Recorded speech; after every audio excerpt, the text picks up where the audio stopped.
Hello everyone, we are going to discuss about Janpadodvans in detail in this lecture. So what basically Janpadodvans means, पहले तो we have to understand this. So Janpadodvans is one among the unique concept described in Ayurveda treatise, which literally means demolition or annihilation of people or community. So when the topic is related to demolition or annihilation of community or people, जब कोई एक topic है जो लोगों के नाश या सर्वनाश होने से रिलेटेड है, so it is very obvious to understand that this is very important topic to understand and it is very important topic to study. So basically what are the causes of Janpadodvans, how vitiated things cause this type of pandemic या Janpadodvans कैसे होता है, कैसे occur होता है, क्या इसका real अर्थ है, इसका मतलब क्या है और क्या कॉजेज हैं, फिर इससे कैसे प्रिवेंट करेंगे so that the future generation of us remains in a safer and at a better place. So it is very important to discuss in detail about this topic and it is very important to understand, and not only to understand but it is very important to imply it practical aspect कि कैसे लोगों को इसको practically apply करना है और इसको एक कमिटमेंट बना के चलना है कि you have to do everything where you can preserve the nature, you have to do everything where you can save the nature और आपका इंडिविजुअल स्टेप जिससे एक अच्छा कॉज क्रिएट कर सकते हो, इससे रिलेटेड आप लोगों को भी अवेयर करो और खुद उसको पालन करना है. सो बेसिकली जनपदोध्वंस होता क्या है हम इसके बारे में समझेंगे, डिटेल में समझेंगे और कैसे क्या है सब चीज़ें डिटेल में हम आगे वाले लेक्चर में पूरा मतलब इस लेक्चर में हम पूरा डिटेल में समझने की कोशिश करेंगे. तो Janapadodhvamsa is one among the unique concept described in Ayurveda treatise which literally means demolition और annihilation of people or community. There are four factors that has been described which are common and essential for every living being. That is Vayu, air, Jal, water, Desh, land and Kal, that is season. So basically these four factors are essential and important for every individual for the survival and existence. तो to survive you need all this four factors to be at a better place. अगर इनमें से कोई भी चीज़ें ऊपर नीचे हो रही हैं तो वहाँ पे it is directly related to your survival, like your survival will be affected if this four factors are vitiated और getting affected. So it is very important to understand what are this four factors and how they are related to Janapadodhvamsa और how when they get aggravated और जब वो बहुत ज़्यादा बढ़ते हैं या विशिएट होते हैं तो उससे कैसे जनपदोध्वंस कॉज होता है. So let us try to understand. Any abnormal alteration in these four factors can significantly influence individual or community or environment or all of them together. So basically अगर कोई भी एक abnormality develop होता है इन सारे factors में तो it can affect any individual, either individual or society or the entire community or the entire place. So जनपदोध्वंस में जो फैक्टर्स बताया गया that is vayu, water, land and kala, अगर इनमें अल्टरेशन हो रहा है तो it is very crucial to understand that it is not only affecting a single individual, it can affect a large number of people, it can affect a large number of community. So basically it is very crucial. So let us discuss vitiation of this four common factor is the cause for जनपदोध्वंस. तो basically जब ये चार factors vitiate होते हैं तो ही जनपदोध्वंस अकर होता है. जनपदोध्वंस का जो मेन चार फैक्टर है, जो चार कारण हैं, वो यही बताएं कि अगर इन चारों कंडीशंस में कोई भी अल्टरेशन या एबनॉर्मलिटीज डेवलप होता है या विशिएशन होता है तो वहाँ पे जनपदोध्वंस होता है. Foremost reason for Janpadodvans has been described as adharm, that is immorality, and the root cause of adharm is said to be prajna aparad, that is delinquency of wisdom. So basically जो cause of जनपदोध्वंस बताया गया, जो foremost reason बताया गया कि जनपदोध्वंस होता कैसे है, कहाँ मतलब उसका क्या कॉज है, तो बेसिकली अधर्म को ही मेन कहते हैं कारण माना गया. और जो अधर्म का कॉज है, अधर्म जिसकी वजह से होता है, जो अधर्म का रूट कॉज है वो है prajna aparadha, that is delinquency of wisdom. That is कि अगर प्रजन अपराध डेवलप हो रहा है तो वो अधर्म कॉज करेगा और अगर अधर्म डेवलप हुआ है तो वहाँ पे जनपदोध्वंस होगा ही होगा. So on the basis of characteristic features of vitiated four factors in Ayurvedic classics, catastrophe conditions like cyclones, earthquake, endemic, epidemic or pandemic, disease, outbreak, etc. may stimulate with Janpadodvans. So basically जो four factors बताए थे उनके विशिएशन से जो दिक्कतें हो रही हैं, जो एबनॉर्मलिटीज़ डेवलप हो रही हैं, उससे कुछ कंडीशंस अगर जनपदोध्वंस क्रिएट हो तो जनपदोध्वंस के साथ एसोसिएटेड प्रॉब्लम्स और भी डेवलप हो सकते हैं, लाइक साइक्लोन्स, अर्थक्वेक, या जो भी सुनामी वगैरह, जो भी डिजीज़ मतलब जो पैंडेमिक एपिडेमिक होता है या कोई डिजीज़ आउटब्रेक होता है, तो उसका जो मेन रीज़न है या जो मेन रिलेशन है वो जनपदोध्वंस से आप रिलेट कर सकते हो। उसका आप क्या कहते हैं समझ सकते हो कि जो जनपदोध्वंस अगर कहीं पे हो रहा है तो वहाँ पे ऐसे कंडीशंस ऑब्वियस ही बात डेवलप होंगे ही होंगे। So restrained utilization of natural man-made resources, adoption of Ayurveda dietetics and lifestyle, Panchkarma therapies, Rasayan therapies may effectively contribute to prevent and manage these situations, especially like disease outbreak. So basically आचार्य चरक जी ने बताया कि अगर कहीं पे कोई एक बहुत बड़ी गंभीर बीमारी मतलब निकल रही है या कोई डिजीज़ आउटब्रेक हो रहा है या कोई महामारी डेवलप हो रहा है, तो उस कंडीशन में अगर आपको सर्वाइव करना है, अगर आपको बचना है, अगर आपको चाहते हो कि आपका फ्यूचर जनरेशन, आपका जो यंगर जनरेशन है या आपके अपकमिंग जनरेशन, इवन जो आपका जनरेशन है वो एक सर्वाइवल अच्छे तरीके से मतलब बढ़िया चिल होकर ज़िंदगी काटे, तो उस केस में आपको क्या करना है कि आपको कुछ चीज़ें हैं जो आयुर्वेद से रिलेटेड है, लाइक पंचकर्मा, और फिर कुछ कहते हैं डाइट से रिलेटेड या लाइफस्टाइल से रिलेटेड, या कुछ भी आपको जो आपका नेचुरल रिसोर्सेस है या मैन मेड रिसोर्सेस है उसका रिस्ट्रेन यूटिलाइजेशन, उसका प्रॉपर तरीके से यूटिलाइज करना, बहुत ज़्यादा ओवर एक्सप्लॉयटेशन ऑफ रिसोर्सेस नहीं करना, ये सब सारी चीज़ें आप करके आप उस कंडीशन से आप फाइट कर सकते हो और उससे एक अच्छा आउटकम निकाल सकते हो। Like it will be a devastating condition, it will be a very मतलब बहुत ही ज़्यादा क्रिटिकल कंडीशन हो सकता है कि बहुत सारे लोग उसमें अफेक्ट हो, बहुत सारे लोग हो सकता है लोगों की मृत्यु हो, लेकिन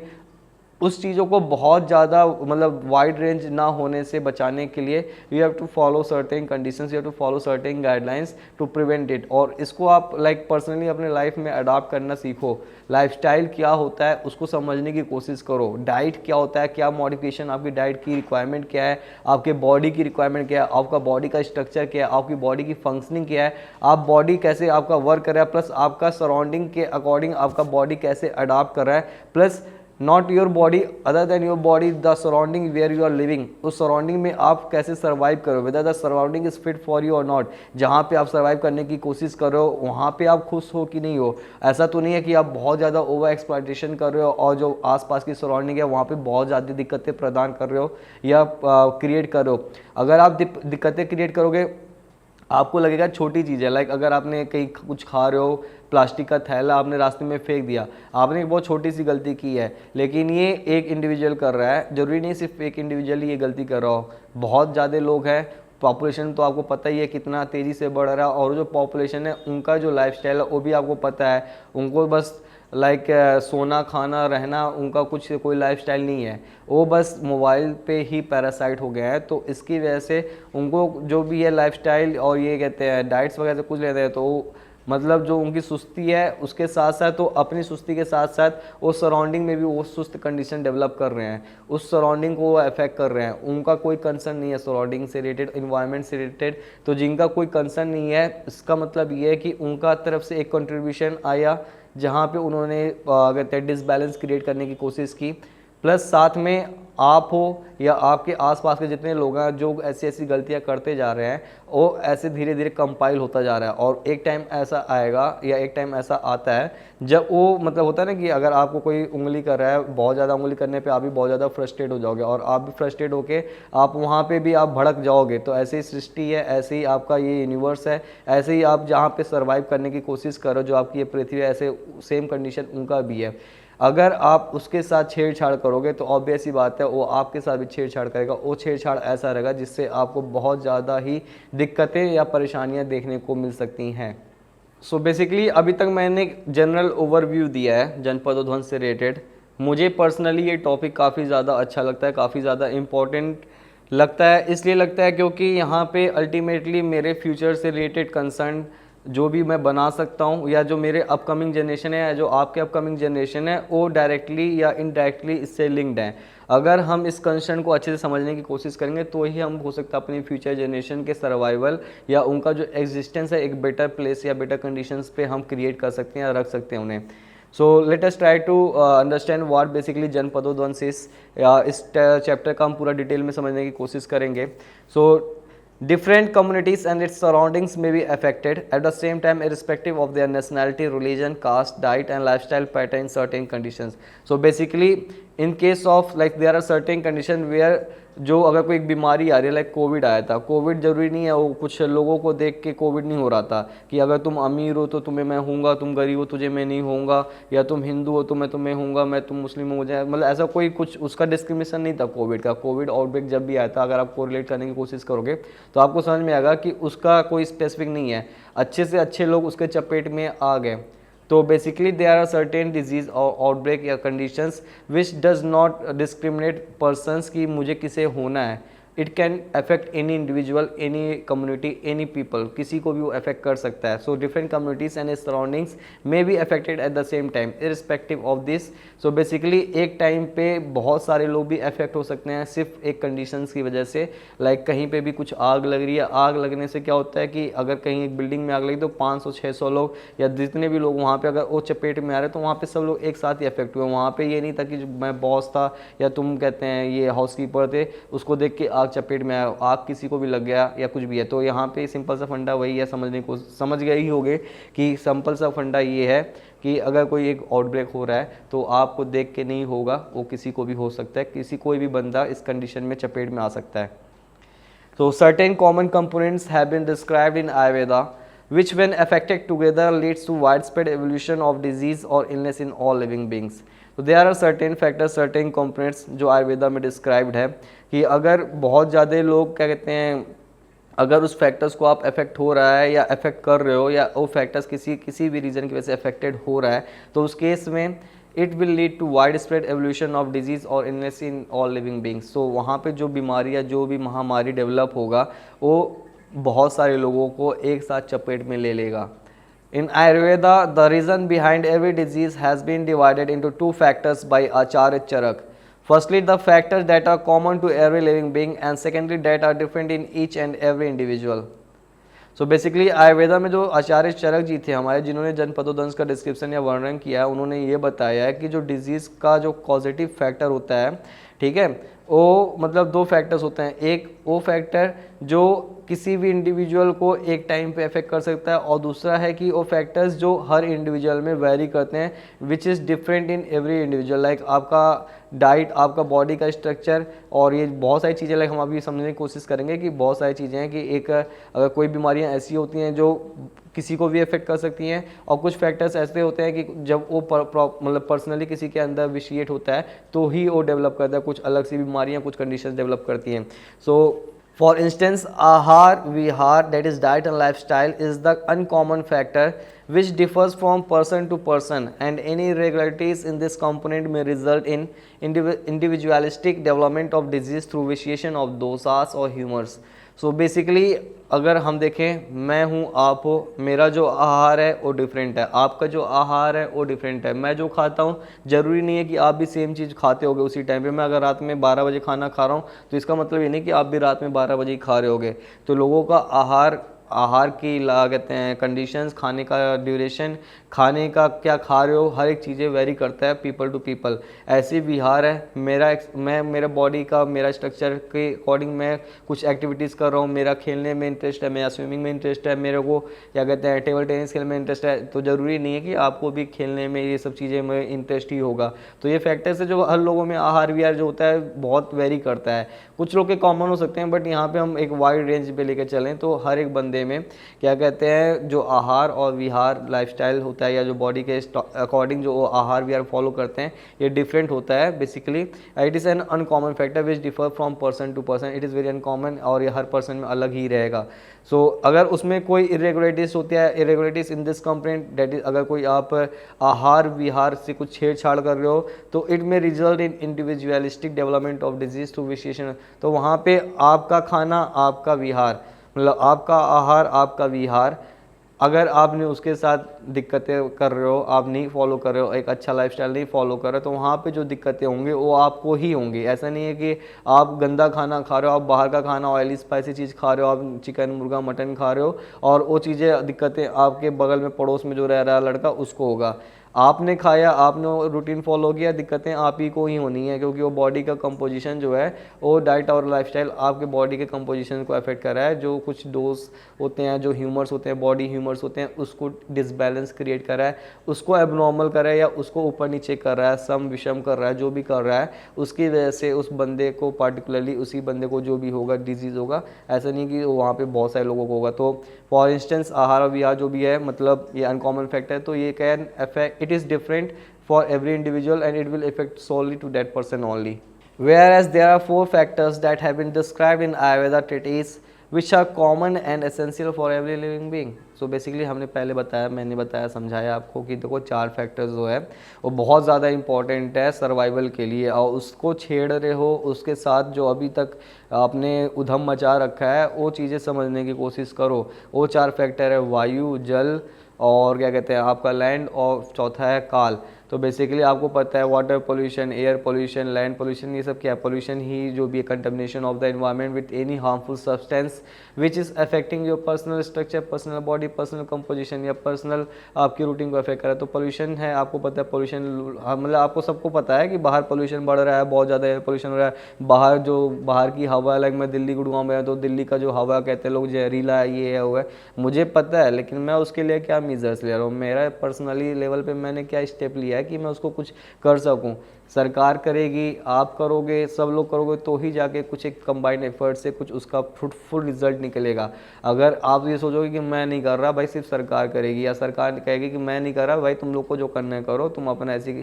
की तैसी करो, तुम्हें जैसे चलाना है चलाओ, मुझे नहीं घंटा फर्क पड़ता है कि तुम ये वायु के साथ क्या करो, मतलब तुम क्या ही छेड़छाड़ करो प्रकृति या एनवायरनमेंट के साथ, मुझे नहीं फर्क पड़ता। तो अगर आप लोग अपना पीछा छोड़ाओगे तो वहाँ पे दिक्कतें सिर्फ समझ लो आपको तो थोड़ी सी होंगी, लेकिन आपके जो फ्यूचर जनरेशन है ना, कल को पापा मम्मी बनोगे, बच्चे बड़े होंगे आपके, तो उनको जो सर्वाइवल होगा वहाँ पे वो मतलब सफोकेट हो जाएंगे उस इन्वायरमेंट रहने के लिए। अगर आज ये हवा इतनी दूषित और जहरीली हो गई है, तो आप सोचो 20 साल 25 साल बाद क्या होगा इसका कंडीशन, कि आपके जो फ्यूचर जनरेशन है वो अच्छे से सर्वाइव कर पाएंगे। तो यहाँ पे कंबाइंड एफर्ट, लोगों को जागरूक करने की बहुत ज़्यादा इंपॉर्टेंस है। ऑब्वियसली बहुत सारे अभियान, बहुत सारे स्टेप्स, बहुत सारे मेजर्स चल रहे हैं, बहुत सारे प्रिवेंशन एक्ट, कंट्रोल एक्ट और जो भी मतलब दुनिया भर के चीज़ें चल रही हैं, प्लांटेशन ड्राइव्स वगैरह चल रहे हैं, लेकिन अभी भी क्या आपको लगता है कि वो उस लेवल तक जा रही है जहाँ पे आपको लगता है कि फ्यूचर जनरेशन को आप सिक्योर कर पा रहे हो कि नहीं कर पा रहे हो? तो इस पे आपको सोचना पड़ेगा, इस पे आपको एक्ट करना पड़ेगा, एक्ट इंडिविजुअली और in a group effort, but try to create an impact in the society, try to create an impact for a better environment. So there are 4 factor. मैं थोड़ा सा रास्ते में बीच में मतलब टॉपिक से इधर उधर चला जाता हूँ क्योंकि टॉपिक ही ऐसा है, ठीक है। तो there are 4 factors that have been described in Ayurveda treatise, वही बताया जो अभी, ठीक है। आगे बढ़ते हैं। तो इसके बाद क्या, any abnormal alteration in this 4 factors can significantly influence individual और कम्युनिटी और इन्वायरमेंट और ऑल देम टुगेदर। तो बेसिकली 4 फंडे बताए हैं, वायु, जल, बार बार बोल रहा हूँ ताकि आपके दिमाग में घुस जाए, वायु, जल, पृथ्वी, वायु, जल, लैंड और काल, इनमें कोई भी अल्ट्रेशन हो रहा है, इनमें कोई भी दिक्कतें हो रही हैं, तो it can affect any individual, या तो किसी एक बंदे पार्टिकुलरली। अगर आपका दिन खराब है सिर्फ आपको ही अफेक्ट कर दिया, अगर आपका पूरे परिवार का दिन खराब है तो पूरे परिवार को अफेक्ट कर दिया, मोहल्ले का खराब है मोहल्ले को अफेक्ट कर दिया, या पूरे आपके शहर का अगर कंडीशन मतलब दिन या महीना या आने वाला समय खराब होगा तो वहाँ पे सभी लोग का वो खराब होगा। ऐसा नहीं है स्पेसिफिक कि सिर्फ एक बंदे को ही अफेक्ट करेगा। अगर एक बंदे को अफेक्ट करेगा, हो सकता है भाई 10 दिन, 15 दिन, 1 महीना, 1 साल में वो चले जाए, भगवान बुला ले, ऊपर वाला बुला ले उसको, प्यारा हो जाए ऊपर वाले को। लेकिन ऐसा भी हो सकता है ना, गंदगी कोई और फैला रहा है और सफ़र कोई और कर रहा है, तो ये भी हो सकता है। तो यहाँ पे जो कर रहा है उसको भी रोकने की ज़रूरत है, उसको भी समझाने की ज़रूरत है, उसको भी जागरूक करने की ज़रूरत है कि भैया देखो साथ में मिलकर करते हैं जो करते हैं। ऐसे अगर आप जो चीज़ें कर रहे हो ये अच्छा नहीं है, इन्वायरमेंट के लिए अच्छा नहीं है, हमारे लिए अच्छा नहीं है, और जो आप करने के बाद अगर उस पर आप अगर एक्ट नहीं कर रहे हो, अच्छे के लिए आप कुछ कर नहीं रहे हो, तो वो भी आप अच्छा काम नहीं करो, उसको आप टोको, उसको आप समझाओ। तो बेसिकली थोड़ा सा समझने की कोशिश करेंगे कि मतलब देखो कितनी अच्छी बात है या कितना एक गर्व वाली बात है कि इतना सारा जो डिस्क्रिप्शन जो आज जो फ्यूचर जनरेशन या जो अभी कमिंग जनरेशन या जो अभी प्रेजेंट जनरेशन जिस चीज़ से बहुत ज़्यादा त्रस्त है, ग्रस्त है, परेशान है, वो रीज़न, वो कारण, उसका डिस्क्रिप्शन ऑलरेडी बहुत साल पहले एक संहिता में ऑलरेडी डिस्क्राइब था, चरक संहिता में। तो शायद उनको पता था कि आने वाले जो इंडिविजुअल्स हैं या जो आने वाले जो लोग हैं वो कुछ ऐसी हरकतें करेंगे, नालायक ही होंगे, जो बहुत सारी दिक्कतें क्रिएट कर सकते हैं आने वाले प्रकृति और इन्वायरमेंट से related. So description of such conditions affecting wide population has already been seen in Ayurveda treatises dating thousands of year back। तो ऑलरेडी जो आपको पता है आयुर्वेदा आज का साइंस नहीं है, बहुत पुराना साइंस है, पता नहीं कितना पुराना साइंस है। मतलब if you try to understand, आपका जो एग्जिस्टेंस है वो आज से है। आपके 50 साल पहले, अगर आप अभी 20, 25, 50, 30 साल के जो भी हो गए, आप जितना भी आपकी उम्र होगी, अगर आपसे कहूँ कि आपके 100 साल पहले क्या था, आपको घंटा पता नहीं कि 100 साल पहले क्या था। अगर आपसे मैं कहूँ कि आपके पूर्वज, लाइक आपके फादर के बाद ग्रैंडफादर के बाद उनके जो होते हैं ना पापा, उनके पापा के बारे में अगर मैं पूछ लूँ तो आपको उसके बारे में भी नहीं पता होगा। तो ऐसे ही कुछ आयुर्वेदा साइंस है, अगर आपने नहीं पढ़ा तो आपको उसकी खूबसूरती नहीं पता, लेकिन अगर आप उस खूबसूरती को समझने की कोशिश करोगे तो हो सकता है बहुत सारी चीज़ें हैं जो अनडिस्कवर्ड है, बहुत सारी चीज़ें ऐसी हैं जो लोगों को पता होना चाहिए, लोगों को मतलब अवेयर होना चाहिए कि भाई देखो ऐसी ऐसी चीज़ें भी हैं। और यहाँ पे चीज़ें जो डिस्क्राइब कर रखी है वो आपके मज़े के लिए नहीं, इंटरटेनमेंट के लिए नहीं, एक अच्छे सर्वाइवल, एक अच्छे एग्जिस्टेंस, एक बेटर फ्यूचर के लिए वो बताई गई हैं। वो चीज़ें जो कंपाइल्ड की थी टेक्स्ट में, उनको पता था कि आने वाला जो टाइम होगा बहुत बेशरम होगा, वो बहुत सारी ऐसी हरकतें करेगा और बहुत सारे रोगों से ग्रस्त होगा। तो क्यों ना मैं कुछ इस चीज़ पे भी रिसर्च करके कंपाइल कर देता हूँ कि अगर कल को 100 साल बाद या 1000 साल बाद अगर कोई इस किताब को, इस संहिता को पढ़ेगा तो एटलीस्ट अगर उसको लगेगा कि हाँ आज का कंडीशन कुछ ख़राब हुआ है और उसको सुधारने का क्या रीज़न है, मतलब क्या सोल्यूशन है, तो वो सोल्यूशन भी आगे हम आगे समझेंगे, क्या बताया उन्होंने सोल्यूशन, क्या डिस्क्रिप्शन दिया है, उसको भी आगे समझने की कोशिश करेंगे। तो बहुत साल पहले, मतलब कई साल पहले संहिता में दिया है, डिस्क्रिप्शन दिया है। आप मानो या ना मानो, लेकिन फैक्ट यही कहता है आज का जो प्रेजेंट कंडीशन है आप 100% कोरिलेट कर सकते हो कि द कंडीशन ऑफ जनपदोध्वंस, या जो कुछ 1-2 साल पहले जो अभी नए नए जो मतलब मार्केट में जो नए नए चूजे निकले हैं, तो टिकटॉकर्स या जो भी XYZ जितने भी ये अभी मतलब होते हैं ना कंटेंट क्रिएटर्स, उनका अगर आप कंटेंट देखोगे तो उनसे आपको ये समझ में आएगा कि उन्होंने क्या किया है, इस चीज़ पे एग्रीवेट करने वाले फैक्टर को और पुश किया है। अगर वो उस कंटेंट को जो डांस करके बनाए, अगर उसको और इम्प्रूव करके कुछ ऐसे कंटेंट भी दें जिससे सोसाइटी पे एक अच्छा इम्पैक्ट क्रिएट करे, तो वहाँ पे आपका एक फिजिकल डेवलपमेंट तो हो रहा है, साथ में आपका एक मेंटल प्लस एक सोसाइटी में एक अच्छी तरीके से रहने का भी एक लोगों को मिलेगा, कुछ ना कुछ सोर्स ऑफ मतलब मोटिवेशन, सोर्स ऑफ इंस्पिरेशन मिलेगा। तो try to inspire the people, try to motivate the people rather than making an entertainment of yourself and trying to gain much likes and this subscription and all। So Acharya Charaka term this condition as Janapadodhvamsa, उन्होंने इस condition को जनपदोध्वंस बताया। So the vitiated above set 4 common factors are the cause for Janapadodhvamsa. वही same चीज़, although many scholars consider Janapadodhvamsa as an endemic or epidemic or pandemic disease condition, where in Charak Samhita the cause for vitiation of such factor has also been described in a dedicated chapter focused on Janapadodhvamsa. Basically कहीं पे कोई disease outbreak होता है, कहते हैं ना महामारी कहीं पे आ रही है अगर, तो कुछ लोगों ने उसको पैंडेमिक, एपिडेमिक या मतलब ढेर सारे डेमिक में का क्लासीफाई कर रखा होगा, लेकिन बेसिकली जो चरक जी थे उन्होंने एक कॉमन टर्म बताया जनपदोध्वंस। फैक्टर्स बताया 4 ही कॉमन है, वायु, पृथ्वी, यही जो 4 फैक्टर्स है वही कॉमन फैक्टर्स हैं। उनका अल्ट्रेशन उनके दिक्कत के डेवलपमेंट की वजह से चीज़ें, ये चीज़ें जो भी होती है पैंडेमिक, एंडेमिक जो भी XYZ है डेवलप होता है, और वही से जनपदोध्वंस को कोरिलेट कर सकते हो, वही सेम चीज़ जनपदोध्वंस है। सो बेसिकली ये टॉपिक समझाने का, पढ़ाने का या बताने का, डिस्कस करने का सिर्फ एक ही मकसद है, और एक चीज़ को बार बार बताने का एक ही मकसद है कि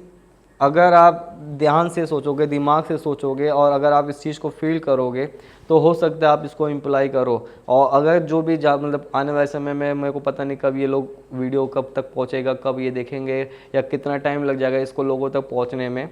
लेकिन अगर लोगों तक ये बातें पहुंचती हैं, अगर 1000 में से 100 बंदे भी इस फैक्टर्स को समझ जाते हैं और उस पर एक्ट करने का स्टार्ट कर देते हैं, और एक कमिटमेंट अपने आप से और एक फ्यूचर जनरेशन से प्लस एक मदर नेचर से अगर कमिटमेंट बनाते हैं, तो वहाँ पे भी इस वीडियो को बनाने का एक अच्छा मतलब आउटकम मैं मानूंगा कि हाँ निकला इसका। तो अब जनपदोध्वंस के बारे में समझने की कोशिश करेंगे, और डिटेल में, मतलब डिटेल में ही चल रहा है सारी चीज़ें, सारा कंसेप्ट डिटेल में ही बता रहा हूँ, बट क्या है कि अब थोड़ा सा और तोड़ के पढ़ते हैं, क्योंकि हमको क्या करना है ना, इस चीज़ों को बार बार समझने की कोशिश करना है। मैं तुमको बार बार बताऊँगा कि भाई जनपदोध्वंस समझो, पढ़ो, क्या है क्या नहीं है,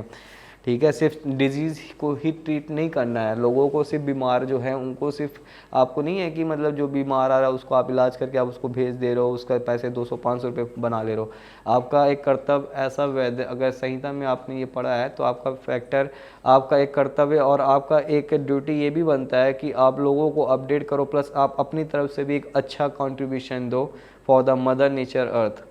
so let us discuss Janapadodhvamsa now. Janapada means group of people और community and dhvamsa means demolition.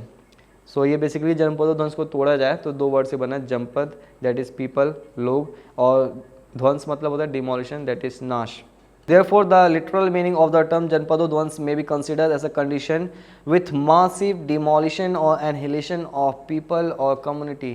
सर्वनाश मतलब जनपदोध्वंस का मतलब ये है सर्वनाश होना लोगों का, सर्वनाश होना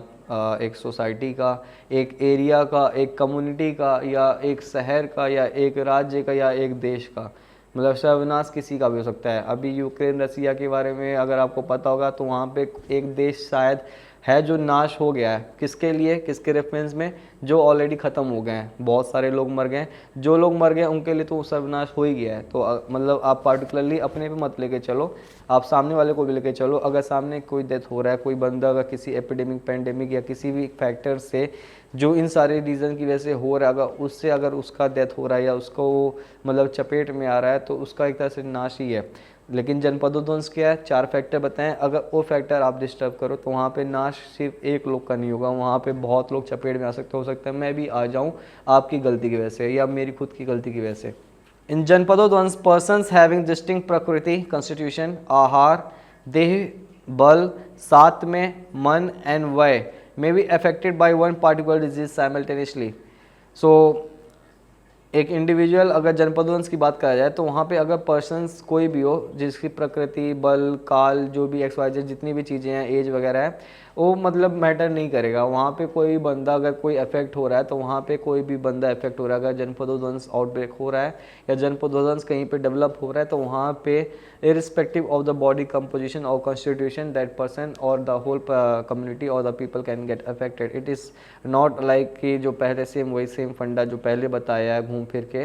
मतलब उस पर फिर से आने की मतलब आपको पूछ के वो बीमारी नहीं होगा या आपको पूछ के आपका नाश नहीं होगा, ये ऑटोमेटिक है। ये ऊपर वाले का मतलब क्या कहते हैं, हाथ उसमें है, या ऊपर वाले का हाथ तो नहीं है, ऊपर वाले का हाथ कुछ है ही नहीं। आप ऊपर वाला तो आपका भला ही चाहेगा, लेकिन जो नीचे वाले हैं ना, इसमें पूरा का पूरा उनका हाथ है आपका नाश होने का, आपको दिक्कतें पैदा होने का जो भी कंडीशन है। तो ये मत सोचना आप किसी दूसरे बंदे को ब्लेम नहीं कर सकते हो। आप इस रीज़न के जो भी है जनपदोध्वंस का जो भी हो रहा है उसका मेन जो कहते हैं पॉजिटिव फैक्टर डेवलप होने का जो रीज़न है वो एक तो आप स्वयं खुद हो, प्लस आपके जो आसपास के जो लोग हैं वो हैं। अगर वो कंसर्न नहीं दिखा रहे हैं मदर नेचर के लिए या इन्वायरमेंट के लिए या इन फैक्टर्स के लिए। इन जनपदोध्वंस 4 factor that is vayu, jal, desh and kaal are primary altered. The sequence of these 4 factors are important in progressive order because of their essentiality.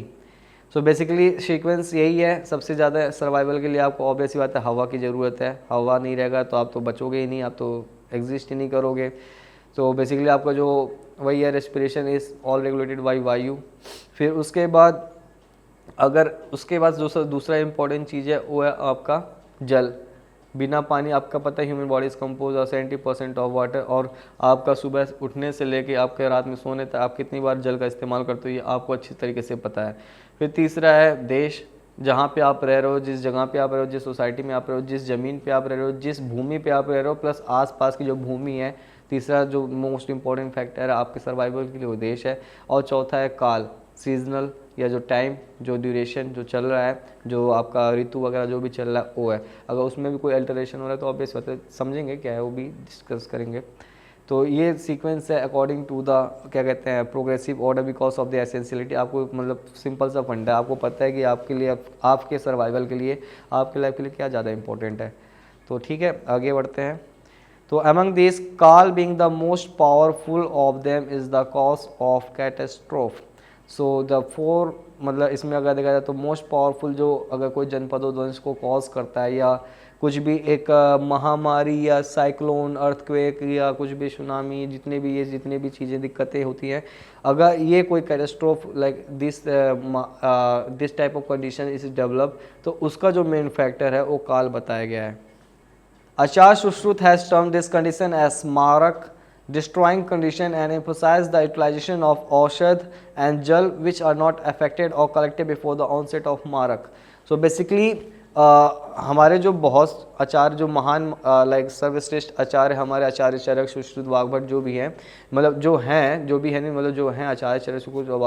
चरक आचार्य सुश्रुत और आचार्य वाग्भट जी, सुश्रुत जी ने भी जनपदोध्वंस का वर्णन अपने ट्रेटिस में अपने संहिता में किया है। उन्होंने इस टर्म को बस उन्होंने नाम दूसरा दिया है, दैट इज़ उन्होंने नाम क्या यूज़ किया है जनपदोध्वंस का मारक दैट इज़ डिस्ट्रॉइंग कंडीशन। मारक मतलब जो आपको ख़त्म कर सकता है, जो आपको मार सकता है, ठीक है। और उन्होंने बताया कि ऐसे कंडीशन जब डेवलप होते हैं तो उस टाइम पे आपको कुछ औषध का इस्तेमाल करना है, जल का इस्तेमाल करना है, जो आपने ये कंडीशन डेवलप होने से पहले कलेक्ट करके रखा था, प्रिजर्व करके रखा था। ऐसी चीज़ें, ऐसी औषधियाँ, ऐसी चीज़ें, जल जो दूषित नहीं हो, जो अफेक्टेड नहीं हो बिफोर द आउटब्रेक, जो आपने स्टोर कर रखा है उसको आप यूज़ करो, इस्तेमाल करो फॉर योर मतलब बेटरमेंट, अपने कंडीशंस को इम्प्रूव करने के लिए, रादर देन जो आउटब्रेक होने के बाद जो पानी जो जल जो भी था आपने जो दूषित कर दिया, आप गंदी चीज़ें नहीं इस्तेमाल कर सकते। आपका कंडीशंस ऑलरेडी ख़राब है और उस पर और मतलब गंदी चीज़ें आप ऐड करोगे तो गंदी प्लस गंदी इज इक्वल टू बहुत गंदी,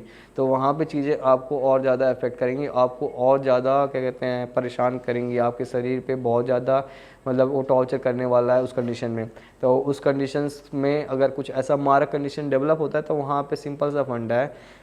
औषध और जल वही यूज़ करना है, मतलब करेंगे बताया है उन्होंने, जो कंटामिनेटेड ना हो और जो उन्होंने प्री मारक कंडीशन डेवलप होने से पहले स्टोर कर रखा हो आप लोगों ने।